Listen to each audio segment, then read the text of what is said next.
My guest this week is Alex Curtis, founder and owner of The Lead Engine.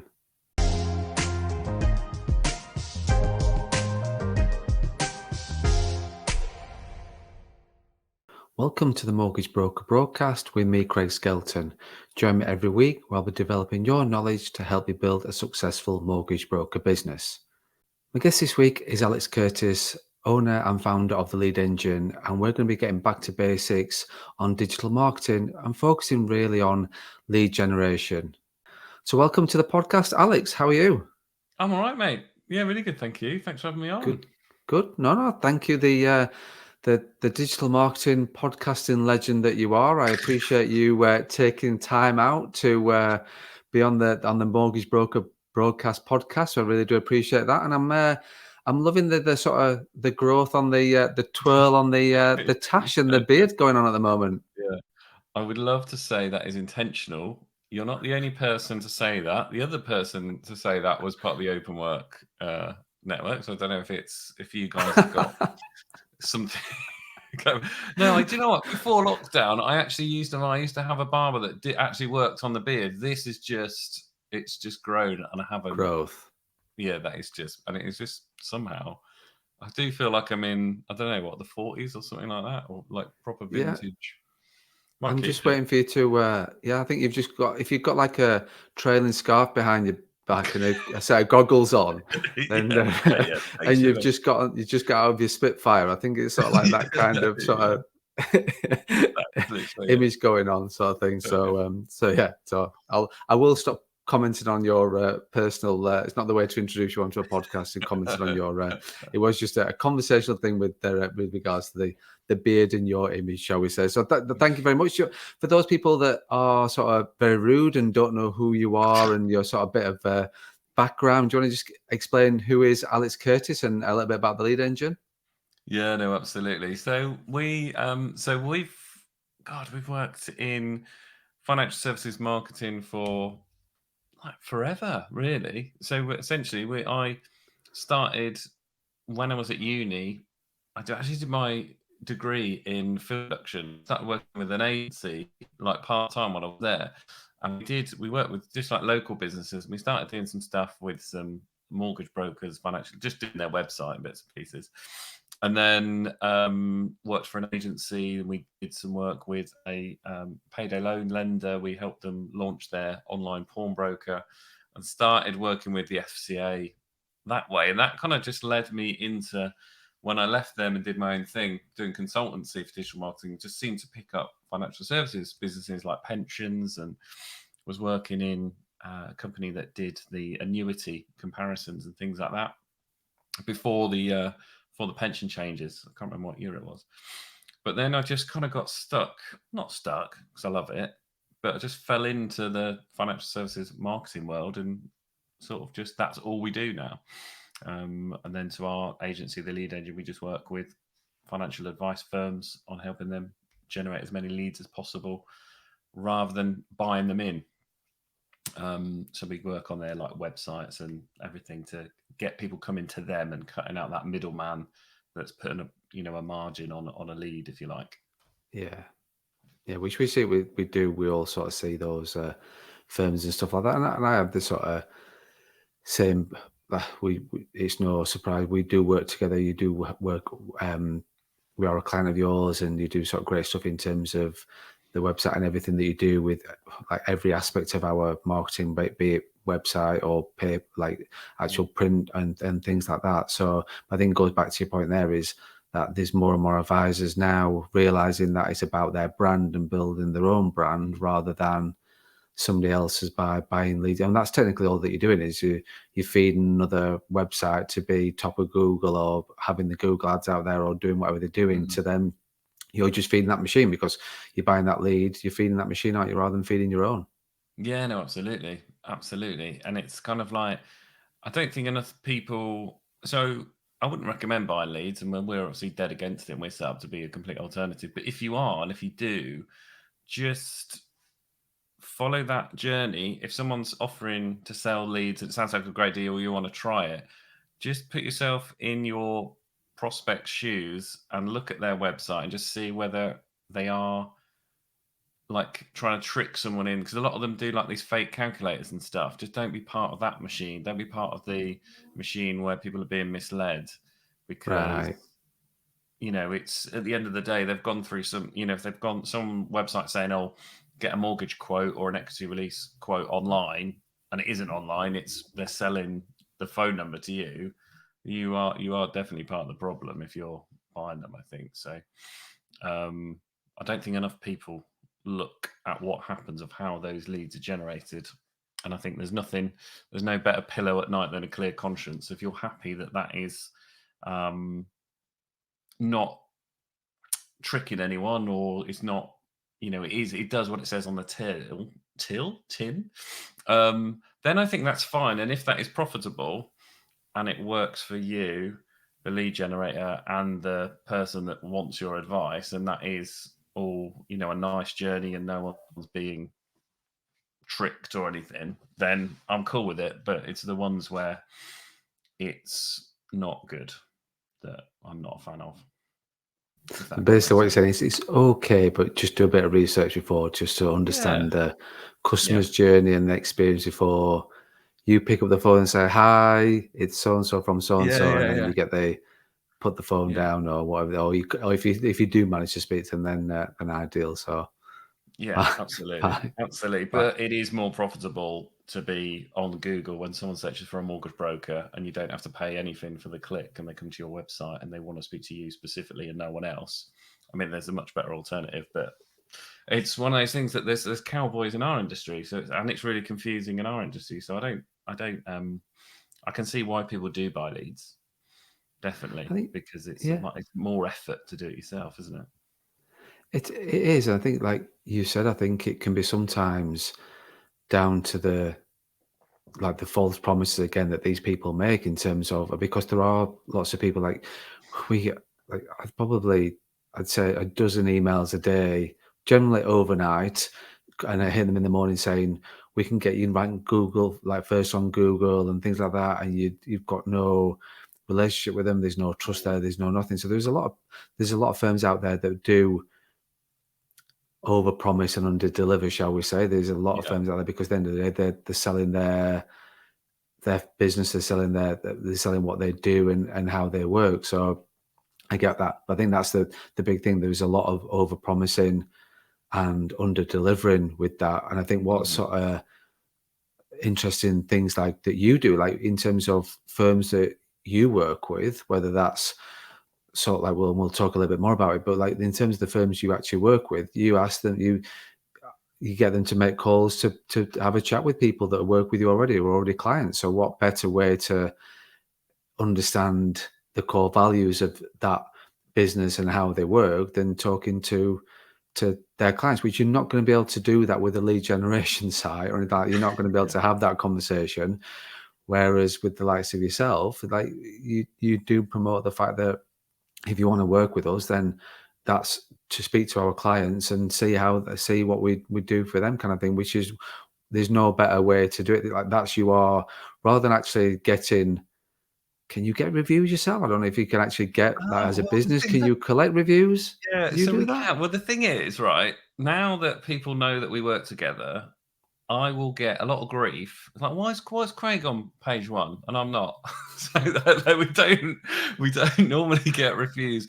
And then I think the mortgage mum put out a thing saying about a new website, and she shot onto page one like much quicker than expected. I get a load of grief for it. So we normally like to keep it quiet. Um, but so it is difficult, but then yeah, it is. And normally it is more of, actually, we are trying to, the thing about the SEO side is it is unpredictable, in terms that some people can get their website to rank quicker than others, and some rank locally really well and others don't. And then sometimes there's stuff like you do, because you've got your own podcast. What we're finding, that clients that have their own podcast and are creating a lot of content themselves perform better than those that don't. So there is an element of, actually, when we get someone to speak to you, I try and actually do it in a way to actually set the expectations properly, because sometimes like our name is a curse, like the lead engine. People think, "Oh, we've got the website live, that it's going to be flooded with leads on day one." So I actually try and do the opposite of like, no, it's like this is, I do a timeline in our SLA, but the problem is they sort of forget about it by the time the site goes live, and you have these calls and be like, well, and then like sometimes on sales calls as well, they're kind of like, well, I'm hiring these advisors in the future. I don't want this website. I don't want to be overrun with leads. And I'm kind of like, well, I wish it was that Yeah. easy. Yeah. We just But select how many visits you're gonna get this week and yeah, I wish. I how many wish. inquiries you're gonna get and things like that. Yeah, it's hard to set expectations because a lot we, as you know, the most profitable lead is one that they've searched on Google, they want advice, they've hit your website and they've asked for you to call them back, or they've called you directly. And then there's no pay per click in there. There's nothing. You've earned the right to be there. They've come, so there's no extra, and that's literally the most profitable lead. But it's not one that you can get on day one. You've got to work towards it, and there's stuff that you have done. If you buy a brand new domain from a shop tomorrow that's never been used before, it's not going to have any history on it. It's not going to have, from Google's point of view, they want to show the most relevant web page from a trusted source. And there's stuff that you'd been around for quite a while. Your website had been around quite a while before we worked with you, so you were already sort of marginally trusted already. So it was quicker than dealing with someone brand new, if that kind of makes sense. Yeah, it does. Yeah, yeah. But it goes back to the conversation that I always have about with anybody that's looking to become a self-employed broker and building their own brand and things like that. It's all about patience because like you've got to have the Mm, patience yeah, to you're not going to be number one overnight. You're not going to be, no, and I think uh, and we'll probably talk a little about this, but I'm very much a person of responsibility. I don't look at other people and go, "How come you've got them there and there I'm not there?" and things like that. I'm not. I just worry about myself because mm, that's the only person I can worry about, and that's the yeah, only thing I can control and have influence on, and so forth. So I'm not sat there thinking, "Well, they're ranking better than me," or they're doing with that. It's just about what's working for you and what's right for you. But going back to that, it's you've got to have patience of doing anything you're doing mm, with digital marketing, whether it is website, Insta, TikTok, LinkedIn, yeah, whatever platforms you're using, and all of them, you've got to have patience with everyone. 'Cause like you put a Facebook ad on or a boost, then you're not going to instantly mm, get hits and it's going to get inquiries straight away. It's going to like yeah. take a little bit of time to build that trust up. Yeah. No, absolutely. Absolutely. I remember how we first met. It was I think I was just liking your stuff on LinkedIn, if I remember. And I never DM'd you or anything. And I remember you sending me a message about 6 months later just saying, "Oh, I get these messages all the time trying to sell me something. You've never tried to sell me something once. So do you want to have a chat?" And then we had a call. And then I think you were one of the few people that came to the office as well. We got this nice new office, so Yeah. this meeting room. No one ever came apart from you, I think. But We, yeah, it wasn't like I didn't run an ad to you and you click that ad and call me. It was that took time, and people listen to our podcast for 2 years and then they get in touch. Um, you can't I, just, it is about trust, isn't it? And you can't just it build is. I trust think with that's the one thing is advert. Or, no, well, you can't, can you? Like, it's not everything that we do as a business. Everything I do is wrapped around trust. It's like very much. I'm a trusted person in terms of that.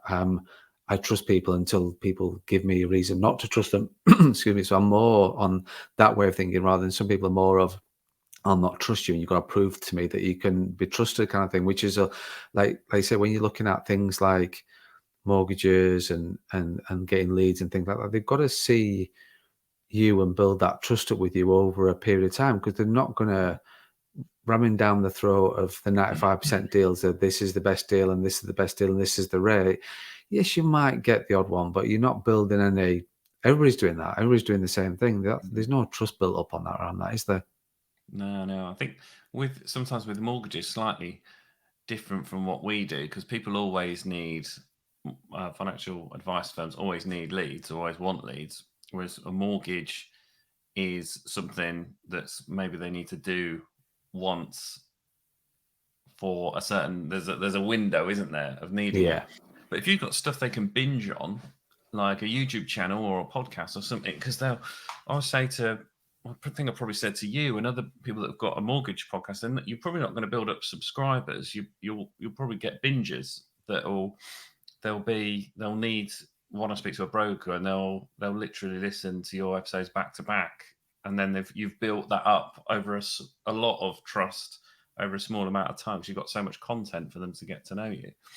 I think that's probably what you find on your podcast, that whether it's like someone wanting pension advice or the mortgage stuff, they'll go on iTunes and look at those ones and binge through them, because they're not going to necessarily listen to it after they've completed or No. too early or whatever. But it's still, I think it's still the same. Like the more you have there that's educational, trying to help people, and like actually not trying to sell anything Yeah. is the best way to actually sell something, I find. You just build that rapport, and then you just kind of like build that trust up. But you've got to, I suppose it's daunting thinking, oh, how much, I need to create 100 videos or whatever. You just do it over time, don't you? You've just got to get in that habit of doing it. Because you started with 0 episodes. Now, what have you got on your podcast? You got a ridiculous amount.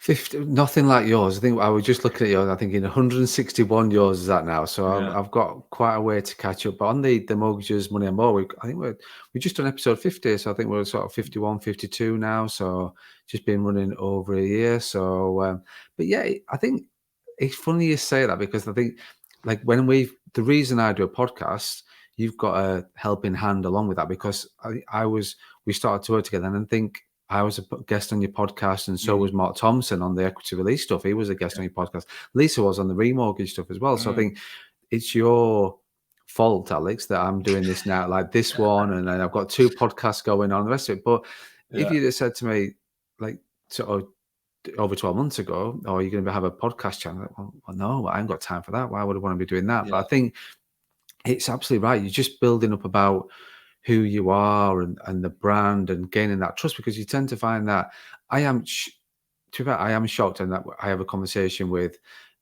someone like Tessa, who's in your team, who runs our podcast channel, and the conversation I have with Tessa is I'm just surprised on how many people actually listen to podcasts and the download. I'm shocked by it. I never thought anybody would actually ever listen. I was just doing it from a SEO on your sort of advice and recommendation, and on SEO content and that content point of view. And now when you sort of getting the numbers, thinking, wow, like people actually do listen. I think, but then so it's about that, like say the small window, because mortgages, people buying and selling houses, as you and I both know, as we're both going through that process currently at various stages, Let's not even um, discuss.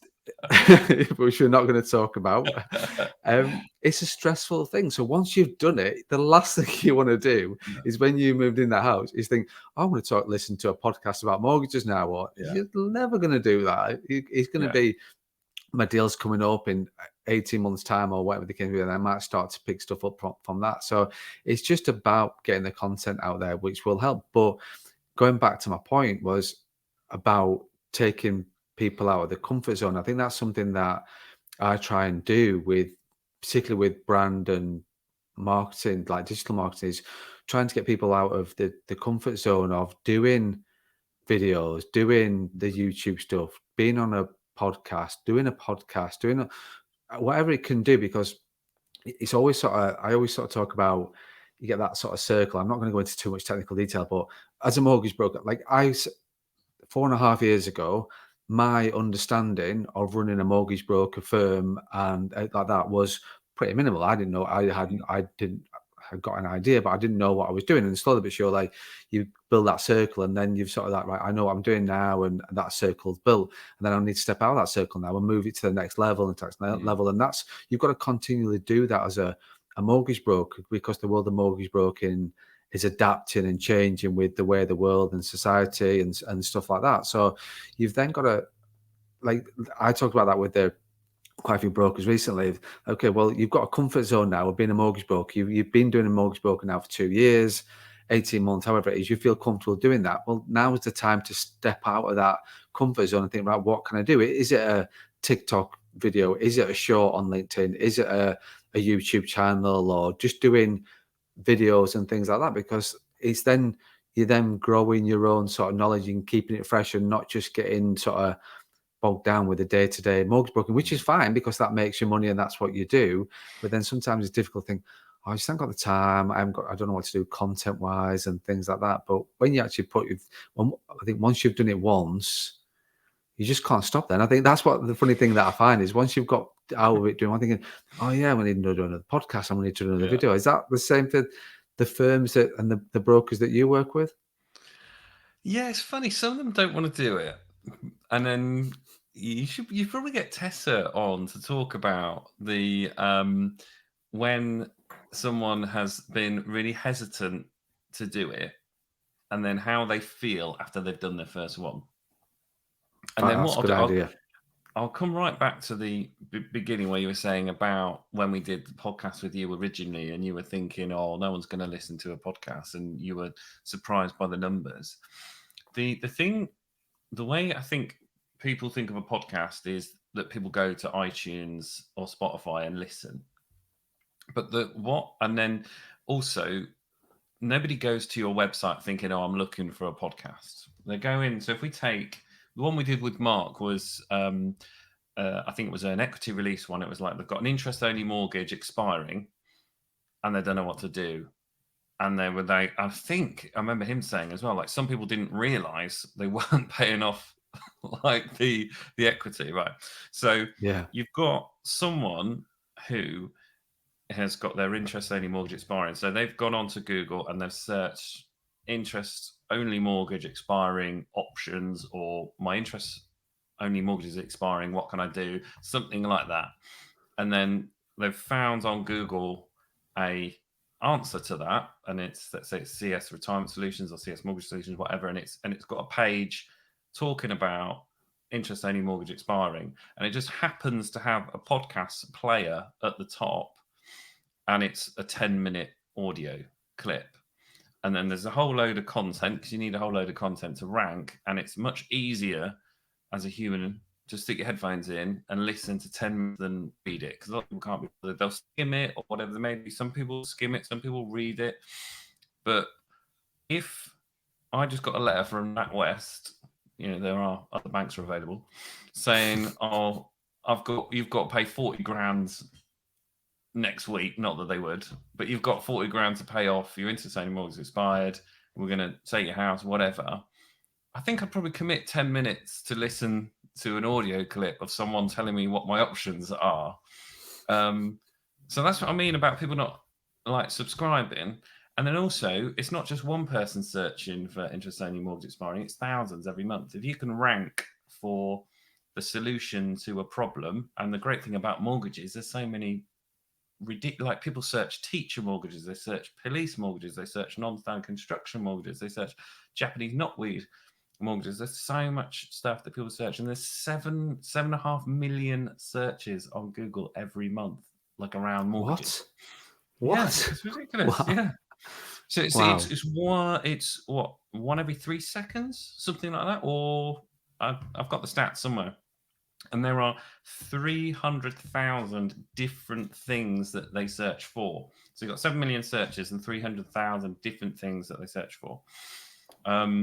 Because there's so many questions. So if you can rank on Google, you're constantly getting people hit your website, and you've got the answer to the problem that they've got, and they can listen to your advisor, get to know your advisor. If you don't pitch anything on that, you're going to build that rapport and trust. And then that episode that you did 3 years ago is still going to get downloads because it's evergreen content. And Yeah, exactly. the way the sort of the Google algorithms working at the minute is the time spent on site and time spent on page helps that page rank better. So if someone's coming to your site and spending 10 minutes on it, listen to a podcast, Google's like, wow, this page is obviously very good because loads of people are spending 10 minutes on it. This is crazy. This is great content. So you almost like solidify place on page one because of that content. And then sometimes that 10 minutes is enough to build that rapport. But then Mhm. don't stick all your eggs in one basket. What are all the other problems people have? And you create the answers to it. It's kind of as simple as that. You just got to do it. I I think think that that's makes it. sense. Like you say, it is. No, it does. It makes total sense. I think that just really clarifies in terms of people not, like you said, people's minds of podcast is, well, okay, well, I'm going to go onto iTunes, Mm, Spotify, or wherever I get my podcasts, and then just look on that and think that's what I'm look. That's where I'm gonna.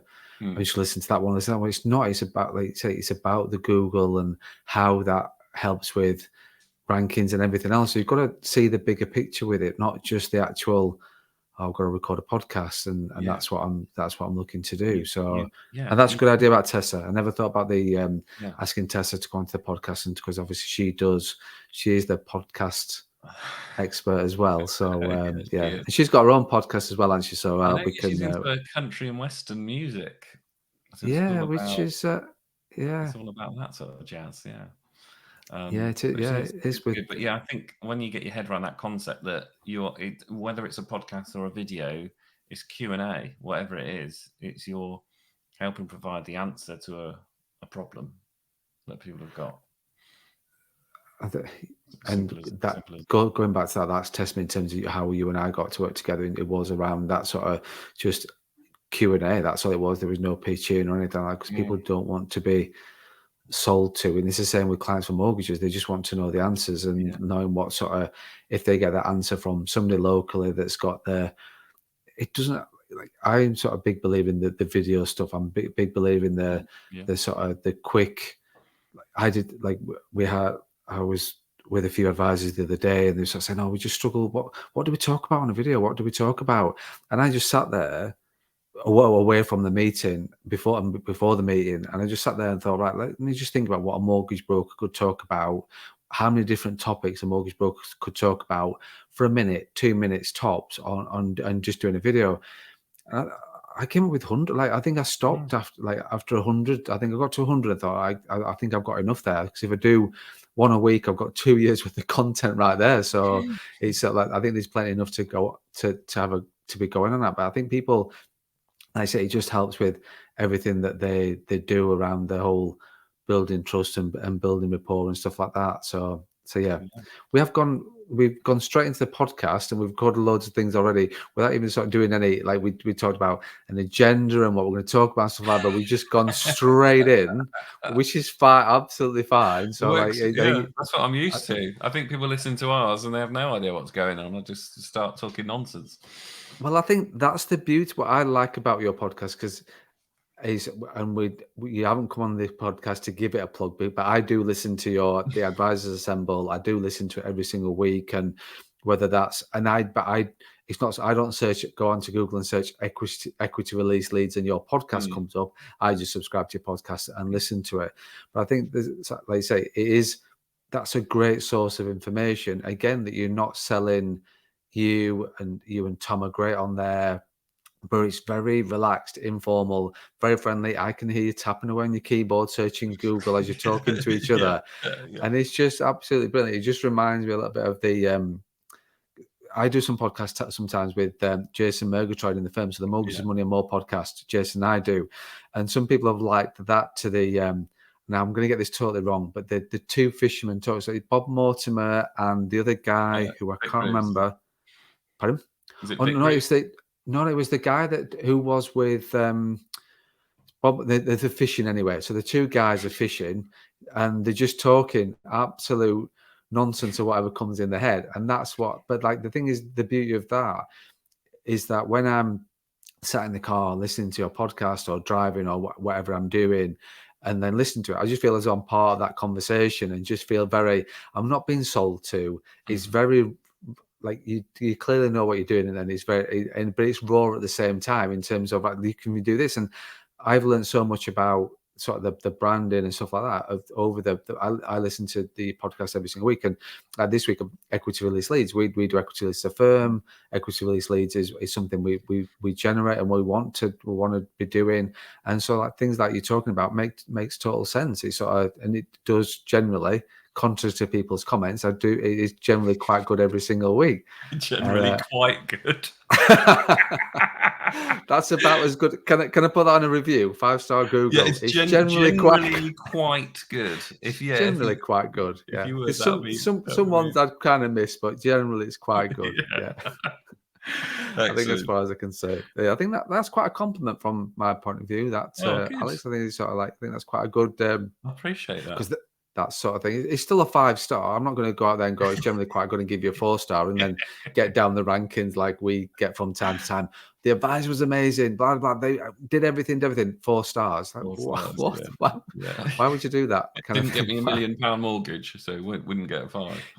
Yeah, exactly. And 10,000 a year. With the podcast and not selling is completely intentional, and I don't think I've ever sold or tried to sell anything. I think the only thing we've sold on the podcast is like event tickets when we've done conferences. But and one of the things why it's called Advisors Assemble and why I've got this obsession with Batman and superheroes, which we are going to come on to. We need to get that involved in I'm shoehorning it in. Yeah, exactly. We're not going to sell we're not going to sell the podcast, but we're going to shoehorn in Batman and my obsession with superheroes. Yeah. So whenever you watch Marvel, you think of me and then call me up. Yeah, that's exactly subliminal. Is because superheroes don't ever ask for anything in return.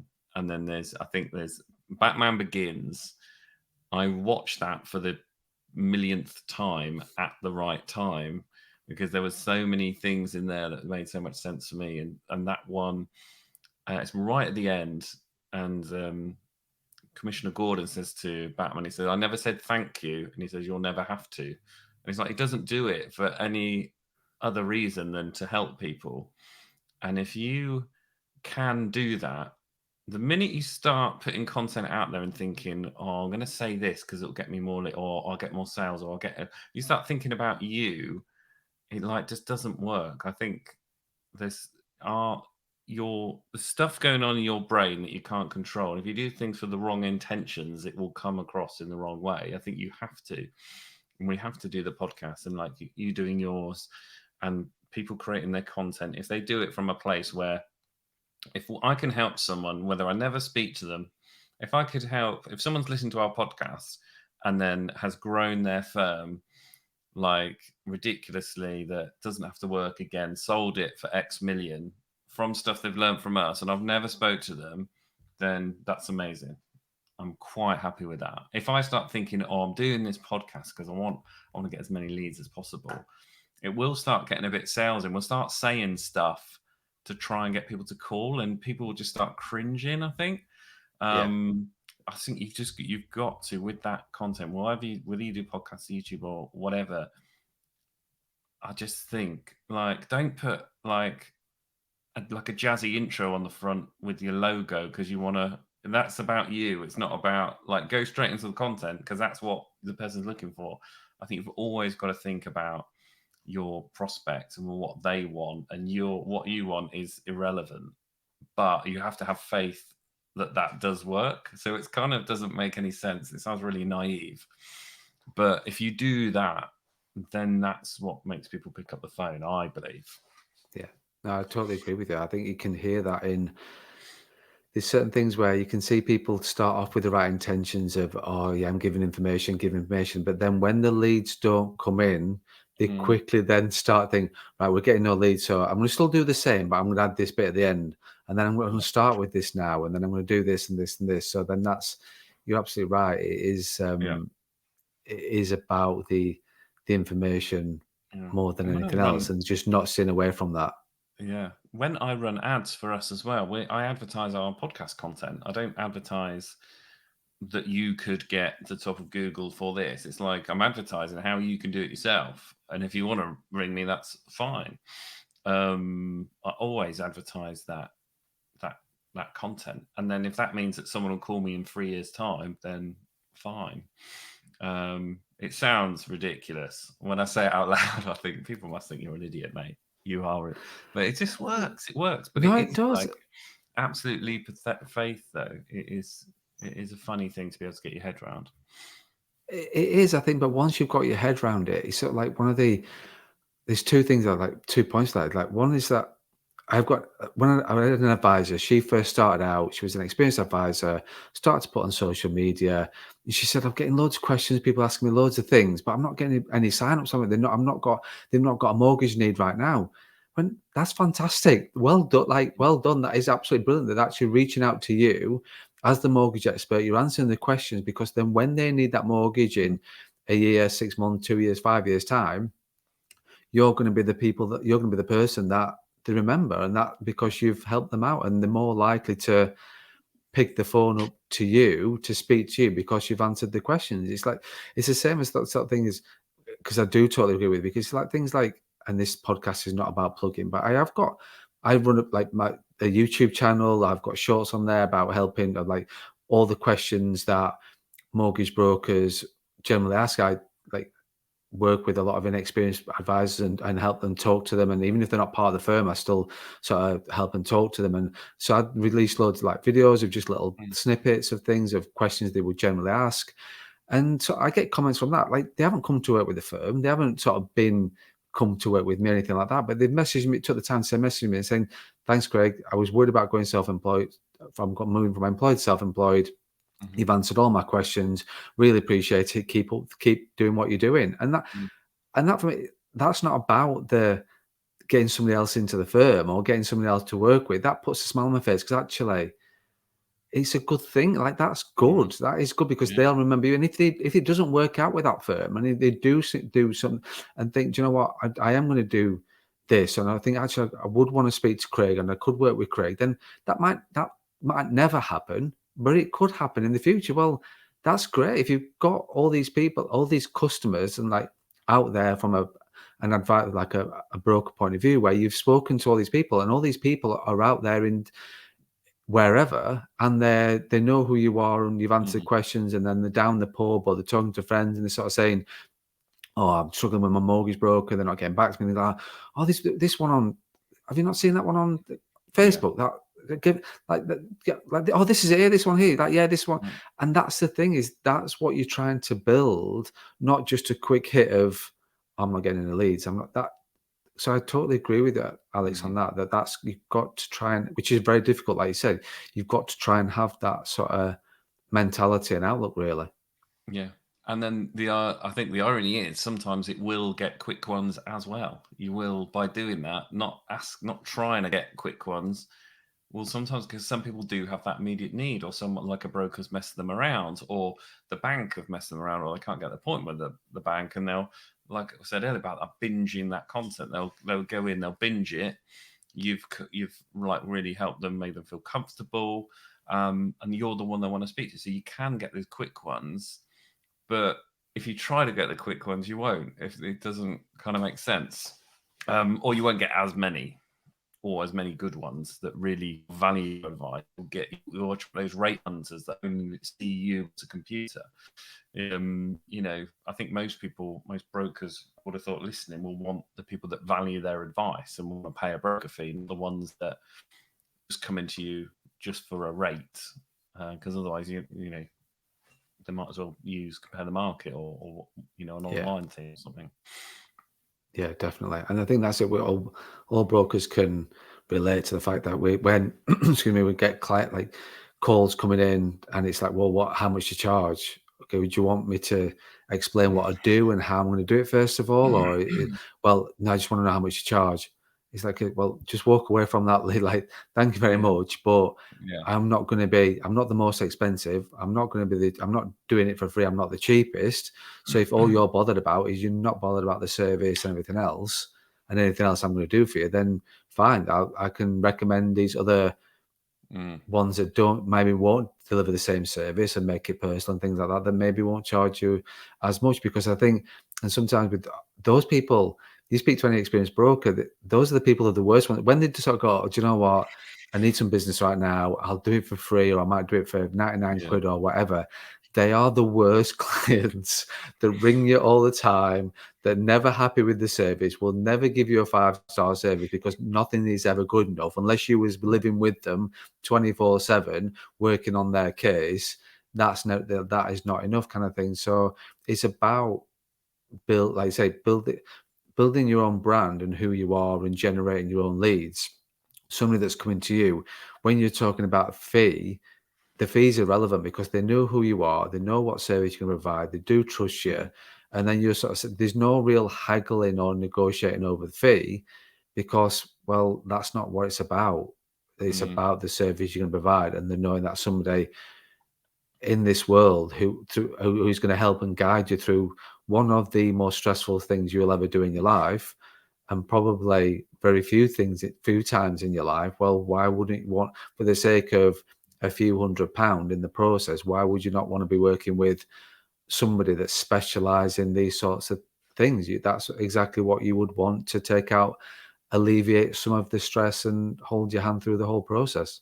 absolutely. And then I think when you build your brand and you're getting enough leads or more leads than you need or plenty that you can grow, then it's easy to say no, isn't it? It's sort of Yeah. when you're struggling and scrapping around, that's when you sort of cling on to those ones you probably know in your gut are not right, but you need the business because you haven't, so that's one of the benefits of building your brand, doing your own marketing, being in control of what leads are coming in so that you can just say no to those ones that are just going to be a waste of time for you or not right for you.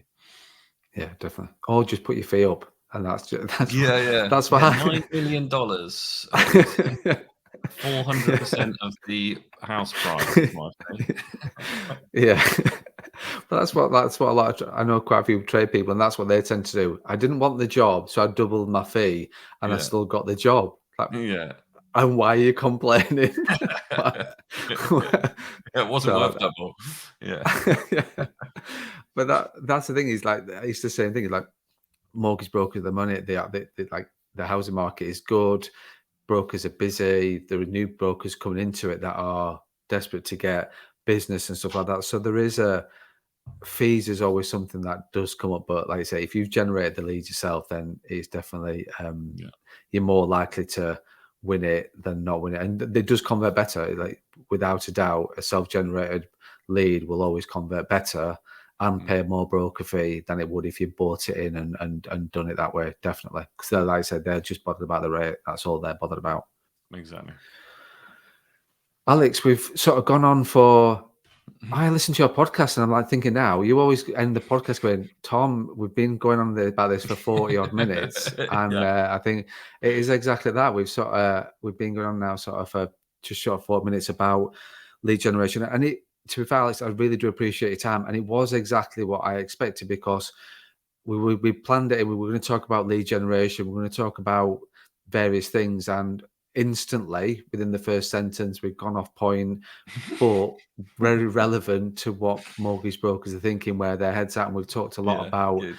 brand, trust, content, video, podcasting, all those other things, and why it's important and why I do it. So even though we have gone way off on a tangent, it's been valuable for me, and I'm valuable for the people that subscribe to this and listen to this. So I really do appreciate it. Is there anything else we haven't talked about that you wanted to talk about? Anything we've missed off? I know we haven't even talked about. We've had a little snippet of Batman and sort of the Batman Begins at the end. So I'll have to put some copyright on there. I think I've got to put some copyright Yeah, before they get on sued, the yeah. quote or something like that. So Yeah. Yeah. anything we've not talked about? No, I think if you do everything with the right intentions, then all the other stuff is tactics. It's all tactical. You need to get that thing right first, where it's you're trying to help as many people as possible, whether you benefit from it or not. I think whatever you do, and if you do it consistently with that mindset, then you'll do well. Fantastic. We will end on that poignant comment at the end. So thank you very much for that. Alex, thank you very much for your time. Thank you for being a guest, your honest opinion in terms of what we've talked about today. So I really appreciate it. Thank you. Yeah, thanks for having me on, mate. Really appreciate it.